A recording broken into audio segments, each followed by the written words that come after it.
اعوذ باللہ السمیع العلیم من الشیطان الرجیم من حمزہ ونفخہ ونفسہ بسم اللہ الرحمن الرحیم ربی یسر ولا تعسر وتمم بالخیر ربی زدنی علما ونزعنا ما فی صدورہم من غل تجری من تحتہم الانہار وقالوا الحمد للہ الذی ہدانا لہذا وما كنا لنهتدي لولا ان هدانا اللہ لقد جاءت رسل ربنا بالحق ونودوا ان تلكم الجنة اورثتموها بما كنتم تعملون ونادى اصحاب الجنة اصحاب النار ان قد وجدنا ما وعدنا ربنا حقا فهل وجدتم ما وعد ربكم حقا قالوا نعم فأذن مؤذن بينهم اللعنة الله على الظالمين الذين يصدون عن سبيل الله ويبغونها عوجا وهم بالآخرة كافرون. یہ 3 آیات ہیں 44 سے 43 سے 45 تک. سورہ اعراف ہے، 8واں سپارہ ہے. اور ان کے دلوں میں جو کینہ ہوگا وہ ہم نکال پھینکیں گے. یہ اللہ تعالیٰ بیان فرما رہے ہیں. صدور صدر کی جمع ہے. ونزعنا، نزع اردو میں بھی بولتے ہیں نا، یعنی ایک ایسی کیفیت جو موت کے وقت طاری ہوتی ہے اس کو بھی نزع کہتے ہیں. خیر، ابھی ترجمہ پڑھتے ہیں. ہم نکال پھینکیں گے ان کے نیچے نہریں بہتی ہوں گی اور وہ کہیں گے سب تعریف اللہ ہی کے لیے ہے جس نے ہمیں یہ سیدھی راہ دکھائی. اور اگر یہ بات نہ ہوتی کہ اللہ نے ہمیں ہدایت دی تو ہم ہرگز ایسے نہ تھے. یعنی خود بخود ہدایت پانے کا ہمارے اندر کوئی بھی سلیقہ، طریقہ، شعور نہیں تھا. خود بخود کی ہدایت پا جاتے یا کوئی اور ہمیں ہدایت دیتا. یہ خاص الخاص اللہ کا فضل ہے کہ ہدایت مل جائے. اللہ کا فضل تلاش کرو کہ ہدایت پاتے. بلا شبہ ہمارے رب کے رسول حق لے کر آئے. رسول جو لے کر آئے، رسول کی جمع رسول ہے، جتنے بھی رسول تشریف لائے سب حق لے کر آئے تھے. اور انہیں آواز دی جائے گی، انہیں ونودو آواز دی جائے گی کہ یہ ہے وہ جنت، تلکم الجنت، یہ وہ جنت ہے جس کے تم ان اعمال کے بدلے وارث بنائے گئے ہو جو تم کرتے تھے. دیکھیے یہاں پر تو بتایا جا رہا ہے کہ اعمال جو ہم نے کیے اس اعمال کے صلے میں اور بدلے میں اللہ نے جنت دی. تا نکال دیجئے تو کیا بنے گا؟ عین میم لام عمل.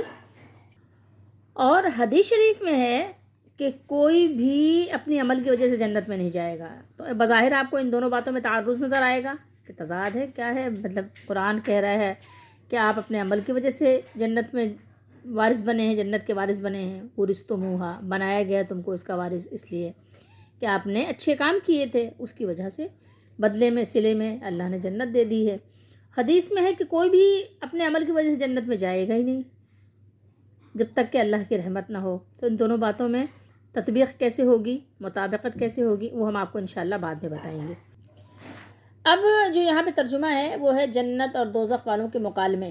ٹھیک ہے. اور جنت والے دوزخ والوں سے پکار کر کہیں گے کہ بے شک ہمارے رب نے ہم سے جو وعدہ کیا تھا وہ ہم نے سچا پایا، وہ حق ہو گیا. تو کیا تم نے بھی وہ وعدہ سچا پایا جو تمہارے رب نے تم سے کیا تھا؟ تو رب تو ایک ہی ہے، لیکن اس رب نے مومنوں سے کچھ اور وعدہ کیا ہے اور کافروں اور منافقوں سے کچھ اور وعدہ ہے.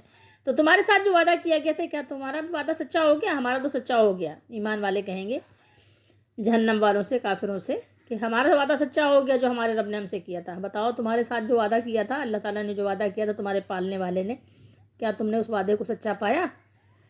وہ کہیں گے، کون لوگ؟ دوزخی. نعم، کہیں گے ہاں ہاں، ہم ایک اعلان کرنے، ہاں پھر ایک اعلان کرنے والا ان میں اعلان کرے گا. ایک مؤذن ہوگا جو اذان دے گا.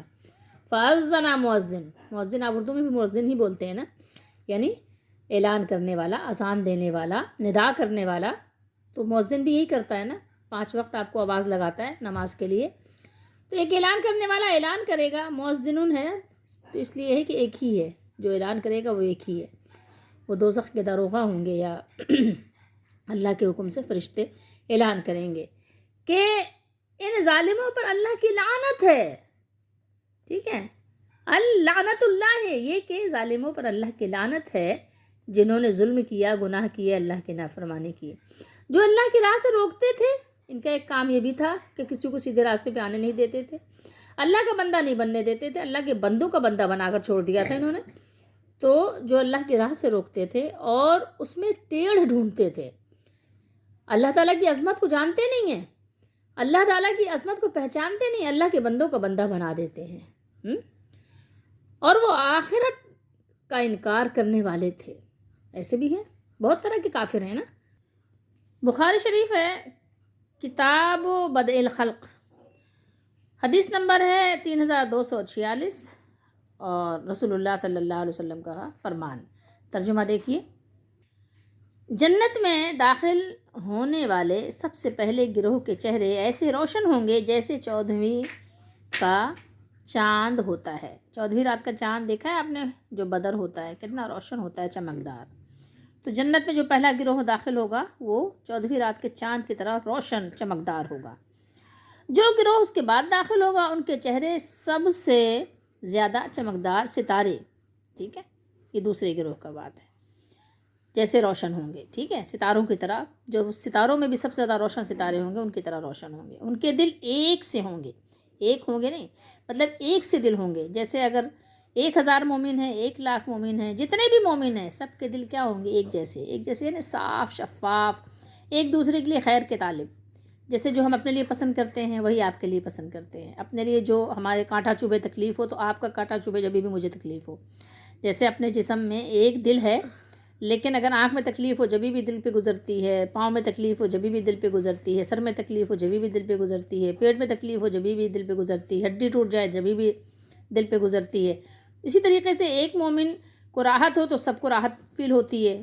یہی ہے جنت میں کہ سب ایک دوسرے کے لیے راحت کو پسند کریں گے، کہ کسی کی تکلیف کے خواہاں نہیں ہوں گے۔ جو دنیا میں ہوتا ہے نا، یار ہم تو راحت میں ہیں لیکن اگلا راحت میں نہ ہو، ٹھیک ہے، تکبر، غرور، اس طرح کی حرکتیں ہوتی ہیں دنیا میں۔ آخرت میں یہ معاملہ نہیں ہوگا، یعنی سب کے دل کیا ہوں گے؟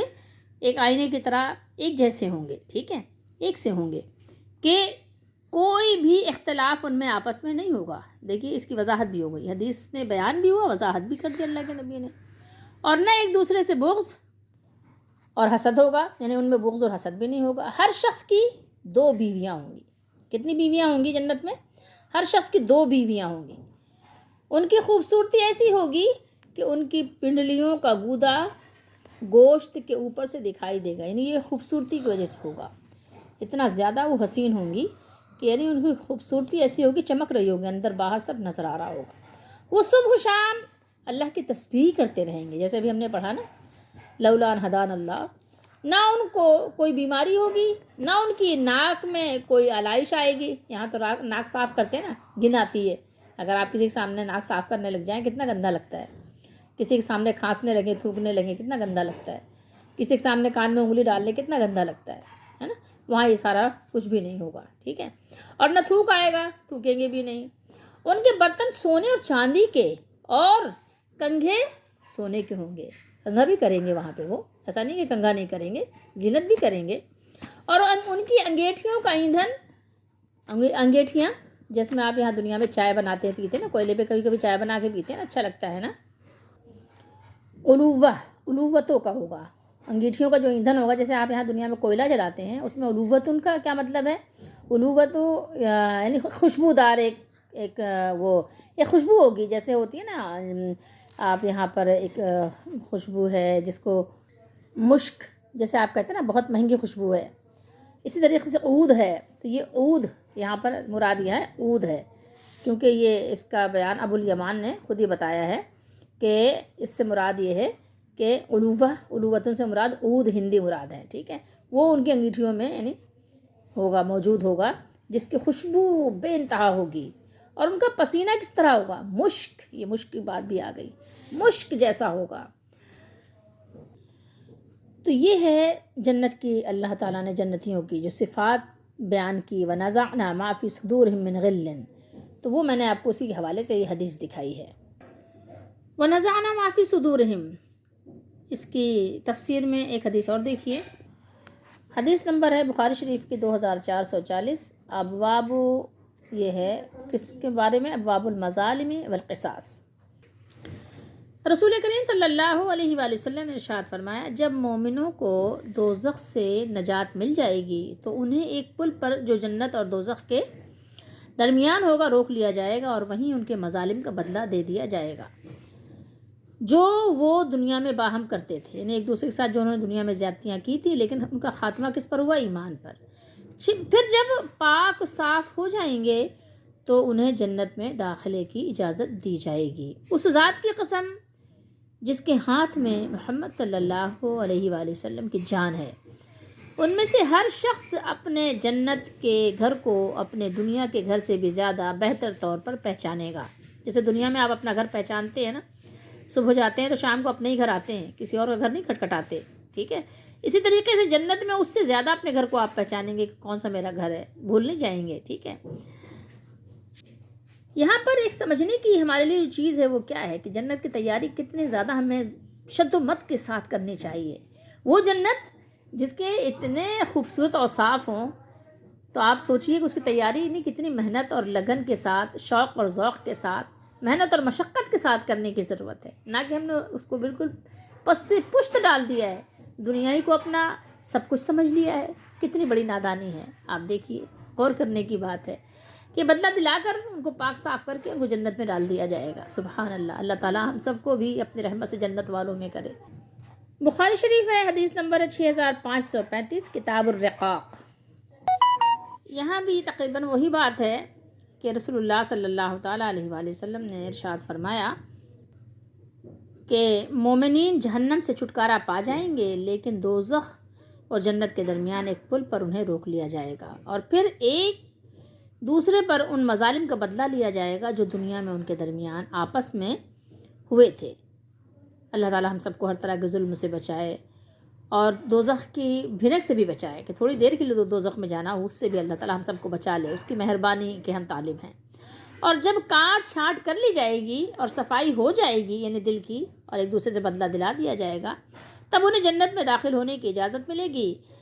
بس اس ذات کی قسم جس کے ہاتھ میں محمد صلی اللہ علیہ وسلم کی جان ہے اور ہم سب کی جان ہے، یہ تو رسول اللہ صلی اللہ علیہ وسلم کا بیان ہے، مفہوم ہے، جنتیوں میں سے ہر کوئی جنت میں اپنے گھر کو دنیا کے اپنے گھر کے مقابلے میں زیادہ بہتر طریقے سے پہچان لے گا۔ ضیاء القرآن کے مؤلف اور مصنف یہ پیر محمد کرم شاہ الازہری جو ہیں، ان کی ضیاء القرآن ہے، اس میں ان کا بیان بھی ہم آپ کو ریکارڈ کرا دیتے ہیں۔ حضرت سیدنا علی کرم اللہ وجہہ فرماتے ہیں یا فرمایا کرتے کہ مجھے توقع یعنی امید ہے کہ میں، عثمان، طلحہ اور زبیر رضی اللہ تعالیٰ عنہم انہی لوگوں میں سے ہیں جن کے متعلق اس آیت میں ارشاد فرمایا گیا ہے۔ کیا فرمایا گیا ہے؟ یہی بات کہ ہم ان کے دلوں سے کینہ کیا کریں گے؟ نکال پھینکیں گے۔ اس بات کو حضرت علی رضی اللہ تعالیٰ عنہ اپنے یعنی اصحاب کے درمیان یہ بات کو لیتے ہیں اپنے لیے کہ یہ ہم ہی وہ لوگ ہیں، کہ ضیاء القرآن کے مصنف نے لکھا ہے۔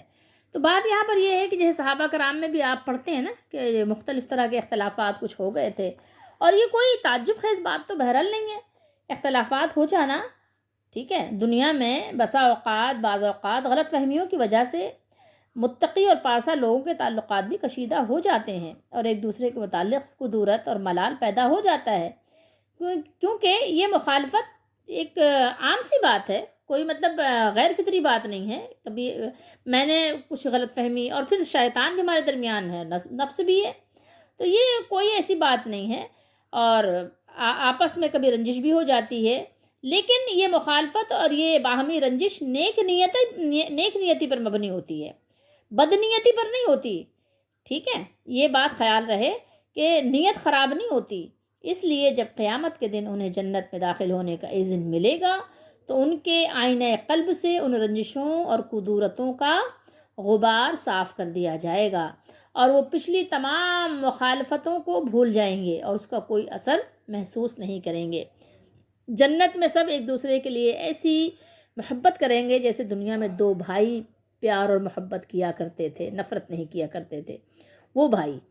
اسی طریقے سے جیسے دو بہنیں، جیسے ماں بیٹیاں، جیسے باپ بیٹے پیار کرتے ہیں ایک دوسرے سے، ماں باپ اور بچے ایک دوسرے سے پیار کرتے ہیں، ایک دوسرے پر جان چھڑکتے ہیں، اس طریقے سے جنت میں سارے جنتی ایک دوسرے کے لیے کیا کریں گے؟ فدا اور فقیر ہوں گے، محبت کریں گے، نفرت نہیں کریں گے۔ تو ہمیں چاہیے کہ دنیا میں بھی ہم اپنے دلوں کو پاک صاف رکھنے کی بہرحال کوشش کریں، لیکن یہ ہے کہ اگر کوئی خطا کوئی قصور ہو جائے تو اللہ سے معافی اور استغفار کا بھی اہتمام کریں۔ اس کے علاوہ دیکھیے کہ اللہ تعالیٰ نے ان کے لیے کیا فرمایا کہ ان کے جہاں پر ان کے بسنے کے گھر ہوں گے ان کے نیچے نہریں بھی بہہ رہی ہوں گی۔ دنیا میں بھی ہم اس بات کو پسند کرتے ہیں، تجری من تحتہم التحت، یعنی نیچے، ٹھیک ہے، من تحتی نیچے، ہم ان کے، انہار نہروں کی جمع ہے۔ وقال الحمد للہ الذی ہدانا لہذا، سبحان اللہ، کیا بات ہے کہ وہ جنت میں کیا کریں گے؟ وہ اپنے مالک کی، رب مجید کی، رب ذوالجلال کی کیا کریں گے؟ تعریف کریں گے۔ کس کی تعریف کس طرح کریں گے؟ اللہ کی تعریف وہ اس طرح کریں گے، سب تعریف اللہ ہی کے لیے ہے، سب تعریف مالک کے ہی لیے ہے۔ الحمد للہ الذی ہدانا، ہدانا جس نے ہمیں ہدایت دی، اللہ نے ہمیں ہدایت دی، لہٰذا کیا مطلب؟ اگر اللہ تعالیٰ ہدایت نہ دیتے ہمیں، اگر یہ معاملہ نہ ہوتا، اللہ کی رحمت نہ ہوتی تو ہدایت نہیں ہم ڈھونڈ سکتے تھے، ہدایت نہیں پا سکتے تھے، قرآن جیسی کتاب ہمارے پاس نہ ہوتی، رسول علیہ السلام نہ آتے، پھر اللہ تعالیٰ ہمارے دلوں کو اگر ہمارے سینے کو شرح نہ کرتا، کشادہ نہ کرتا، ہمیں یہ صلاحیت نہ عطا کرتا تو ہم کیسے کرتے؟ سب کچھ ہونے کے باوجود بھی کچھ نہیں کر سکتے تھے۔ تو اللہ تعالیٰ کی رحمت نے خاص ہماری تائید کی، خاص دستگیری ہوئی، خاص مدد ہوئی، تو ہمیں آج یہ دن دیکھنے کو ملا کہ جنت جیسی عظیم الشان، عظیم المرتبت مقام حاصل کر لیا ہم نے۔ تو سب تعریف اسی مالک کے لیے ہے، اسی کے لیے حمد و ثنا ہے۔ ہمیں چاہیے کہ ہم دنیا میں بھی اپنے مالک کا خوب شکر، خوب اس کی رحمتوں کا چرچا کیا کریں، خوب اس کی تعریف میں اپنی زبانوں کو تر رکھا کریں۔ دیکھیے جنت میں بھی جنتی جب قرار پکڑ لیں گے تو وہاں قرار پکڑنے کے بعد وہ اپنے رب مجید کی حمد و ثنا اور اس کے نعمت کا اعتراف اور اقرار اور اس کے احسان میں کیا کریں گے؟ مست ہو جائیں گے، محو ہو جائیں گے، گم ہو جائیں گے۔ اور اہل جنت اس بات پر اللہ تعالیٰ کی حمد کریں گے کہ اس ذات پاک نے ہمیں قدرت بھی بخشی اور دین اسلام کو قبول کرنے کا قوی جذبہ بھی دل میں پیدا کر دیا کہ ہم دین اسلام کو قبول کر سکیں۔ اب دیکھیے یہاں پہ نودو ہے، آپ ندا نام پڑھتے ہیں نا، ندا، یہاں نودو ہے، یہاں نادا ہے۔ اورثتموہا، اورثو، وارثو، وارث، ٹھیک ہے، وراثت آپ پڑھتے ہیں، یہ اردو کا لفظ بھی ہے، اردو میں بھی یہ صیغہ استعمال ہوتا ہے۔ اورثتموہا بما کنتم تعملون، یہ با مفسرین فرماتے ہیں کہ سببیہ ہے، عوض نہیں ہے، یعنی اللہ تعالیٰ یہاں فرمائیں گے کہ یہ جو جنت تمہیں دی جا رہی ہے، یہ جنت میرے فضل سے تمہیں مل رہی ہے، تمہاری کسی یعنی قیمت کے عوض میں نہیں، کسی بدلے میں نہیں کہ جو تم نے ہمیں ادا کیا ہے، نہیں، بلکہ بطور ہبہ، گفٹ تمہیں دی جا رہی ہے۔ جیسا کہ میراث، جب باپ کی میراث بٹتی ہے تو کیا بیٹا اس کی کوئی قیمت ادا کیا ہوتا ہے کیا؟ بلکہ میراث تو یہ کہ باپ کے مرنے کے بعد خود بخود مال جو ہے بیٹے کا ہو جاتا ہے، بیٹی کا ہو جاتا ہے، ٹھیک ہے، بھائی کا ہو جاتا ہے۔ تو یہ میراث بغیر کسی عوض کے دی جاتی ہے، اور تمہاری اس عزت افزائی کا سبب دنیا میں تمہارے اعمال صالحہ ہیں۔ حضرت ابو ہریرہ رضی اللہ تعالیٰ عنہ نے فرمایا کہ میں نے رسول اللہ صلی اللہ علیہ وآلہ وسلم سے سنا، تم میں سے کسی کو اس کا عمل جنت میں ہرگز داخل نہیں کرے گا۔ لوگوں نے کہا یا رسول اللہ صلی اللہ علیہ وسلم، آپ کو بھی نہیں؟ فرمایا نہیں، مجھے بھی نہیں، مگر یہ کہ اللہ تعالیٰ مجھے اپنے فضل و رحمت سے ڈھانپ لے۔ میں آپ کو یہ حدیث دکھانا چاہتی ہوں بخاری شریف کی، حدیث نمبر 6467 بخاری شریف ہے۔ رسول اللہ صلی اللہ علیہ وسلم نے بیان فرمایا، دیکھو جو نیک کام کرو ٹھیک طور سے کرو، ٹھیک ہے، ٹھیک طریقے سے کرو، نماز پڑھو تو کیسے پڑھو؟ صحیح سے پڑھو، روزہ رکھو صحیح سے رکھو، صدقہ خیرات کرو صحیح سے کرو، جو بھی کام کرو ٹھیک طریقے سے کرو، اور حد سے نہ بڑھ جائے، کوئی حد سے آگے نہیں بڑھو، حد سے پیچھے نہیں ہٹو، بس رسول اللہ صلی اللہ علیہ وسلم کی سنت پر، صحابہ کے فہم پر نگاہ رکھو، ٹھیک ہے، بلکہ اس کے قریب رہو، ٹھیک ہے، یعنی درمیانہ راستہ اختیار کرو، درمیانہ روی اختیار کرو اور خوش رہو، اور یاد رکھو کہ کوئی بھی اپنے عمل کی وجہ سے جنت میں نہیں جائے گا، کوئی بھی اپنے عمل کی وجہ سے جنت میں نہیں جائے گا۔ صحابہ رضی اللہ تعالیٰ عنہم نے عرض کیا اور آپ بھی، یعنی رسول اللہ صلی اللہ علیہ وسلم سے مخاطب ہوئے کہ یا رسول اللہ آپ بھی جنت میں نہیں جائیں گے؟ کوئی میں بھی تو آپ بھی شامل ہیں نا، استثناء نہیں دی نا آپ صلی اللہ علیہ وسلم نے، اپنے آپ کو استثناء دے دیتے یا انبیاء کو استثناء دے دیتے تو صحابہ یہ سوال نہ کرتے۔ جب آپ صلی اللہ علیہ وسلم نے فرمایا کوئی بھی، آپ عربی متن دیکھیے، لا یدخلو احد الجنت، کوئی بھی ایک بھی فرد واحد کے لیے بھی فرما دیا کہ جنت میں اپنے عمل کی وجہ سے عملہ نہیں جائے گا۔ جب صحابہ نے یہ سوال کیا رسول اللہ صلی اللہ علیہ وسلم کہ کوئی بھی نہیں جائے گا اپنے عمل کی وجہ سے جنت میں، تو آپ بھی نہیں، آپ بھی نہیں یا رسول اللہ صلی اللہ علیہ وسلم؟ فرمایا اور میں بھی نہیں۔ رسول اللہ صلی اللہ علیہ وسلم جواب میں کیا فرمایا؟ ولا انا، اور نہیں میں بھی نہیں۔ آپ صلی اللہ علیہ وسلم صاف بالکل، یعنی کہنا چاہیے پاکیزہ بات بیان فرما دی کہ نہیں میں بھی نہیں، ٹھیک ہے۔ لیکن پھر آگے استثناء کس بات کی دی؟ سوائے اس کے کہ اللہ اپنی مغفرت و رحمت کے سائے میں مجھے ڈھانک لے۔ سبحان اللہ، انبیاء کتنی صاف ستھری پاکیزہ بات بیان کرتے ہیں۔ جب آپ نے فرمایا ولا انا، لیکن پھر اللہ استثناء فرمایا کہ ان یتغمدنی اللہم بمغفرت، ٹھیک ہے، فرمایا کہ اور میں بھی نہیں، یہاں تک کہ اللہ تعالیٰ مجھے ڈھانپ لے، اپنی رحمت میں چھپا لے، اپنی مغفرت اور اپنی رحمت میں اللہ تعالیٰ ڈھانپ کر چھپا کر جنت میں داخل فرما دے۔ تو اب دو باتوں میں آپ کو بظاہر تھوڑا سا فرق نظر آئے گا کہ ایک جگہ بات ہے کہ کوئی بھی اپنے عمل کی وجہ سے جنت میں نہیں جائے گا، ٹھیک ہے، کوئی بھی اپنے عمل کی وجہ سے جنت میں نہیں جائے گا، اور پھر یہ فرمایا کہ عمل کی وجہ سے جنت میں جائیں گے۔ قرآن بیان کر رہا ہے کہ یہ جو تمہیں جنت وراثت میں ملی ہے اس کے تم وارث بنائے گئے ہو، تو کیوں بنائے گئے ہو؟ ٹھیک ہے، تو یہاں پر اللہ تعالیٰ نے بتایا کہ وارث اس لیے بنائے گئے ہو کہ تم نے وہ کام کیا تھا جس کی وجہ سے تم پر اللہ کی رحمت ہو جائے، مغفرت ہو جائے تمہاری، اللہ کو تم نے راضی کر لیا تھا، ٹھیک ہے۔ اللہ کی رحمت ہوگی کس پر؟ دونوں باتوں میں کوئی تعارض نہیں ہے۔ عمل کی وجہ سے رحمت حاصل ہوئی اور رحمت کی وجہ سے جنت میں گئے۔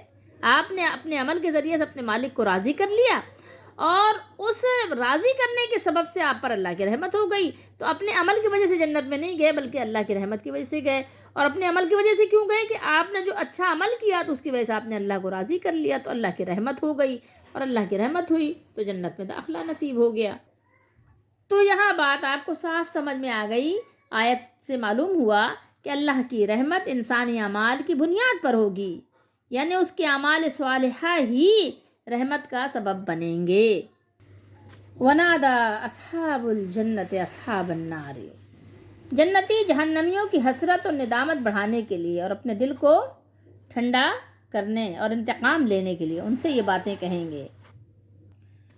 اس کو مزید سمجھنے کے لیے سورہ مطففین آپ دیکھ سکتے ہیں۔ اچھا، ایک یہاں شبہ ہو سکتا ہے کہ جنت اور دوزخ میں تو بہت فاصلہ ہوگا، بہت بعد ہوگا، تو یہ آواز کیسے پہنچے گی؟ تو اب یہ اس میں آپ کو کوئی شک شبہ ہونا ہی نہیں چاہیے۔ آپ کی جو سائنسی دنیا ہے اس نے اس کام کو بہت آسان کر دیا ہے۔ یہاں ظالموں اور مجرموں کو مزید یعنی شرم دلائی جا رہی ہے۔ شرم دلانے کے لیے یہ سوال کیا جائے گا، اور جو جنت اور دوزخ میں دوری ہونے کے باوجود جنتی اپنے آواز دوزخیوں کو پہنچا دیں گے اور دوزخیوں کی چیخ و پکار کو وہ سن بھی لیں گے، تو آپ جان سکتے ہیں کہ یہ ریڈیو ہے، ٹیلی ویژن ہے، انسانوں نے یعنی ایسی چیزیں ایجاد کر لی ہیں۔ آج تو کچھ اور دور جانے کی ضرورت نہیں، واٹس ایپ ہے، آپ کی کالز ہیں، اور بھی دیگر چیزیں ہیں، بہت سارے آلات ایسے ہیں کہ جن سے آپ اپنی آواز دوسروں تک پہنچا دیتے۔ جب انسانوں کو اللہ نے اتنی عقل دی ہے کہ وہ ایک دوسرے کو اپنی آواز پہنچا سکتے ہیں، تو پھر لازمی بات ہے کہ اللہ تعالیٰ کی قدرت اور اس کی رحمت سے کیا بعید ہے کہ جنتیوں کی سماعت ایسی کر دے۔ اور اس میں ایک چیز اور بھی ہے کہ نعمت کی شکر گزاری بھی ہوگی، جنتیوں کے شکر میں اور اضافہ ہو جائے گا کہ دیکھو اللہ تعالیٰ نے مجھے اس سے بچا کر یہ جنت میں داخل کر دیا، تو آج ہمارے لیے کتنی راحت اور کتنی نعمت ہے، جبکہ دوزخی اس سے محروم ہے۔ تو لازمی بات ہے کہ آپ کی شکر گزاری میں اضافے کے لیے بھی یہ بات اللہ تعالیٰ نے بیان فرمائی ہے۔ تو بہرحال آواز لگائیں گے جنتی حضرات، ونادا اصحاب الجنت، جنتی حضرات مخاطب کریں گے کس کو؟ دوزخیوں کو۔ کیا کہیں گے؟ ان قد وجدنا ربنا حقا، ہم سے تو جو وعدہ ہمارے رب نے کیا تھا بے شک وہ تو ہم نے سچا پا لیا، بھلا جو وعدہ تمہارے رب نے تم سے کیا تھا کیا تم نے بھی اسے سچا پایا؟ تو وہاں پر تو وہ مان جائیں گے، اقرار کر لیں گے، نعم جی ہاں وہ تو ہو گیا۔ پھر کیا ہوگا؟ پھر ایک اعلان کرنے والا اعلان کر دے گا، ایک مؤذن اذان دے گا، ندا کرے گا، آواز لگائے گا، اعلان کرنے والا اعلان کر دے گا۔ کیا اعلان کرے گا؟ کہ ظالموں پر، ناانصافوں پر، بے انصافوں پر اللہ کی لعنت ہو، اللہ کی لعنت برسنے والی ہے۔ بے انصاف ہیں وہ لوگ جو لوگ اللہ کی راہ سے روکتے ہیں اور اس کے راستے میں، اللہ کے راستے میں، ایک سیدھے راستے میں، قرآن کے راستے میں ٹیڑھا پن، کجی ڈھونڈتے۔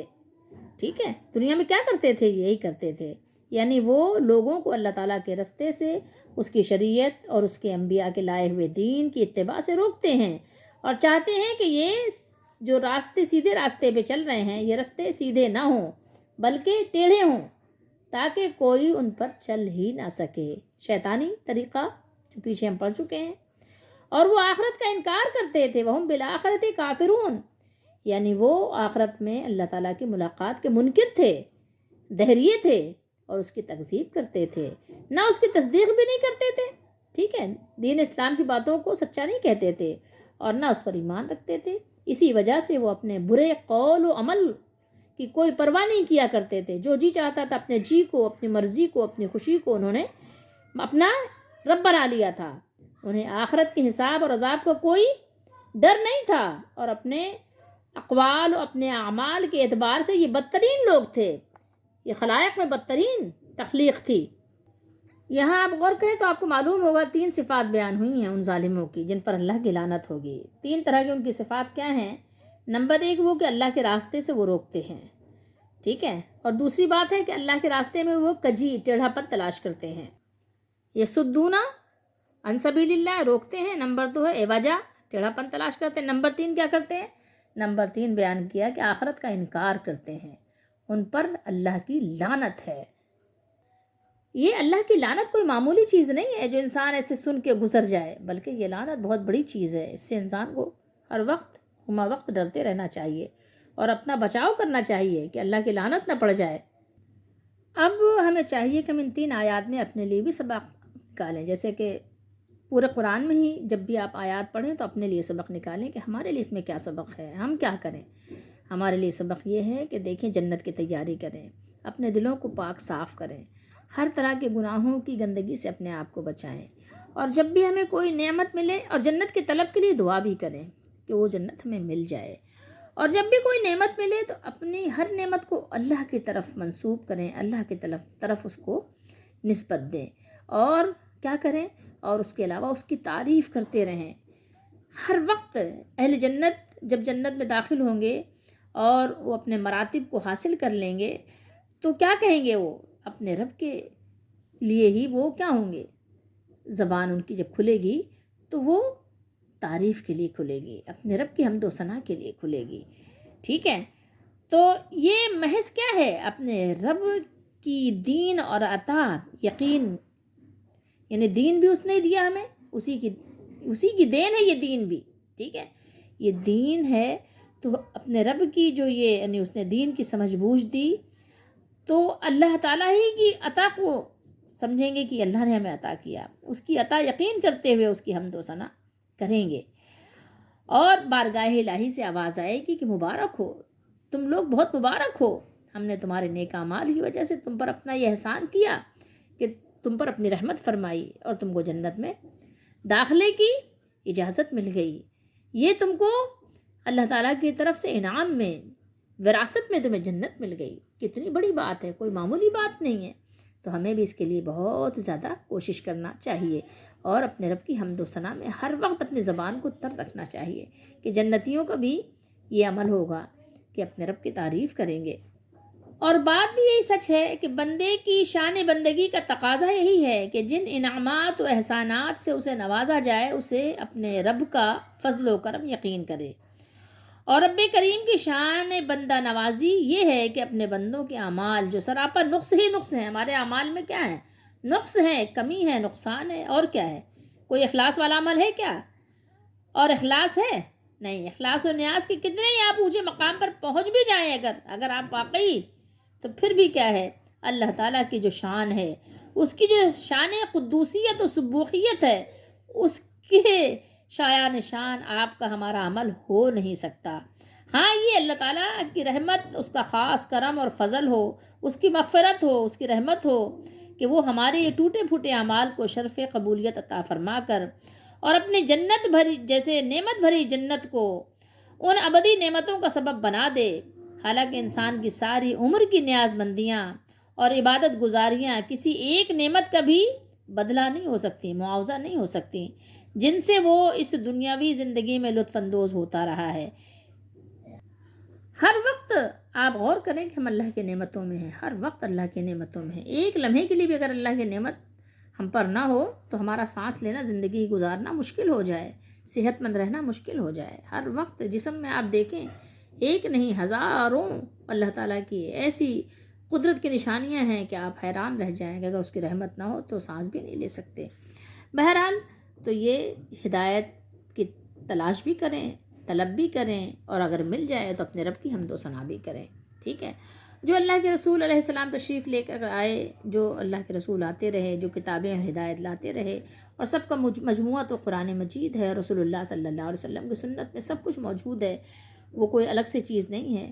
اگر آپ اس پر چلتے ہیں، قرآن پہ چلتے ہیں، سنت پہ چلتے ہیں، تو سمجھ لیں آپ سب پر چل رہے ہیں، ٹھیک ہے۔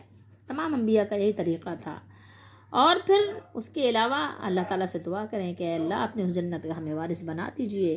ہمارے عمل اس قابل نہیں ہیں، لیکن آپ کی رحمت تو اس سے بہت زیادہ بلند و بالا ہے۔ اور پھر جب یہ آیات پڑھیں تو دعا کریں کہ اے اللہ ہمیں ان لوگوں میں کر دے، اہل جنت میں کر دے جو لوگ آواز لگائیں گے، اور اے اللہ ہمیں ان لوگوں میں نہ کر دے جن کے لیے یہ آواز لگائی جائے گی، دوزخ والوں میں ہمیں نہ کیجیے گا۔ اے اللہ ہمیں اپنی رحمت میں ڈھانپ کر ہمیں جنت میں داخل کر دیجیے گا، اور اے اللہ ہمیں ان لوگوں میں کر دیجیے گا جن کو 2 بیویاں جنت میں ملیں گی، ہیں جنت کی 2 حوریں ان کی بیویاں ہوں گی، یا ان کی دنیاوی بیوی ایک اور ایک ان کی جنت کی بیوی ہوگی، یا جو اللہ تعالیٰ بہتر سمجھے، دنیا میں جس کی جتنی بیویاں تھیں وہ بھی اس کی ہوں گی، اس کے علاوہ الگ سے اللہ تعالیٰ ان کو 2 بیویاں عطا فرمائیں۔ اور آپ خواتین دعا کریں کہ اللہ تعالیٰ ہم کو اہل جنت کی بیویوں میں سے کسی کی بیوی، جس کی بھی اللہ تعالیٰ جنتی ہیں، جو دنیا میں ہمارے شوہر تھے، اگر ہمارا نکاح ہوا تھا تو ہمیں انہی کی بیویوں میں ان کو بھی جنت میں داخل کرے، ہمیں بھی کرے، اور جن کا نکاح نہیں ہوا تھا تو وہ اپنے لیے دعا کریں کہ اللہ تعالیٰ ان کو بھی کوئی جنت میں اچھا زوج عطا کر دے اہل جنت میں سے۔ تو اللہ تعالیٰ اہل دوزخ سے بچائے، اپنے لیے دعا کریں۔ اس کے علاوہ جب بھی کوئی آپ کو دین سے روکے، اللہ کے راستے سے روکے، قرآن سے روکے، شریعت سے روکے، تو آپ جان لیں کہ یہ شیطانی طریق پر بیٹھا ہوا ہے، اس سے اپنے آپ کا بچاؤ کریں۔ اس کے علاوہ دین میں جو سیدھا طریقہ ہے اسی طریقے پہ چلیں، ٹیڑھے طریقے کو مت دیکھیں، ٹیڑھے لوگوں سے اپنا بچاؤ کریں، ٹیڑھی باتوں سے اپنا بچاؤ کریں، اور آخرت پر پورا اور کامل یقین رکھیں، کامل یقین رکھیں، ادھورا نہیں۔ اور ہر وقت دعا کیا کریں، جب بھی وقت ملے دعا کرنے لگ جائیں، رات میں بھی آنکھ کھلے تو دعا کریں۔ کیا دعا کریں؟ کہ دعا کریں کہ اللہ تعالیٰ ہم سب کو دین اسلام پر استقامت دے، کیونکہ اللہ تعالیٰ ان بندوں کو جو اللہ نے بیان کیا ہے کہ بے شک وہ لوگ جنہوں نے کہا ہمارا رب اللہ ہے، پھر اس پر ثابت قدم رہے، تو نہ ان پر کوئی خوف ہے اور نہ ان کو کوئی غم لاحق ہوگا، بلکہ وہ اہل جنت میں ہمیشہ اس میں رہیں گے۔ اور قرآن پر کیا کریں؟ ثابت قدم رہیں، قرآن کو پڑھیں، اس کو سمجھیں، اس پر یقین رکھیں، اس پر ایمان رکھیں، اس پر عمل کریں اور اسے آگے پہنچائیں۔ یہی ہمارا مشن ہے۔ جس کسی نے بھی اس کتاب کو، الہامی تعلیم کو اپنا لیا تو وہ کیا ہوا؟ وہ جنتی ہو گیا، اور جس نے اس تعلیم کو، الہامی تعلیم کو نہ اپنایا وہ جہنم میں چلا گیا۔ الہامی تعلیم کیا ہے؟ کتاب الہی ہے، یہی کتاب ہے، وہ قرآن مجید ہے، اور اس کا یعنی بیان آپ کہیں وضاحت تو رسول اللہ صلی اللہ علیہ وسلم کے فرمان میں بھی موجود ہے۔ یہ زندگی جو آپ کی اور مجھے ملی ہے، یہ ہماری اور آپ کی زندگی گزر ہی جائے گی، آپ جیسے بھی گزاریں، بہت زیادہ عیش و عشرت میں گزاریں گے، جبھی بھی گزر جائے گی، رنج و علم، کرب و بلا سے لیکن گزر ہی جائے گی۔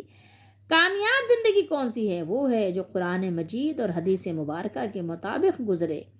جب رب کائنات کے حضور پیشی ہوگی تو ہر انسان اپنے کیے کا پھل پائے گا، اس کا یقین رکھا کریں۔ اس دن کامیاب اور ناکام زندگی کا پتہ چلے گا کہ کامیاب کون ہے اور ناکام کون ہے۔ اس دن پتہ چلے گا، آج نہیں پتہ چل رہا ہے تو کیا کریں، لیکن پتہ چل جائے گا بہت جلد۔ پہلے بھی آپ دنیا میں نہیں تھے، بعد میں بھی نہیں رہیں گے۔ یہ زندگی تو ایک دھوکہ ہے۔ قرآن پاک کی روح سے کامیاب کون ہے آپ کو معلوم ہے؟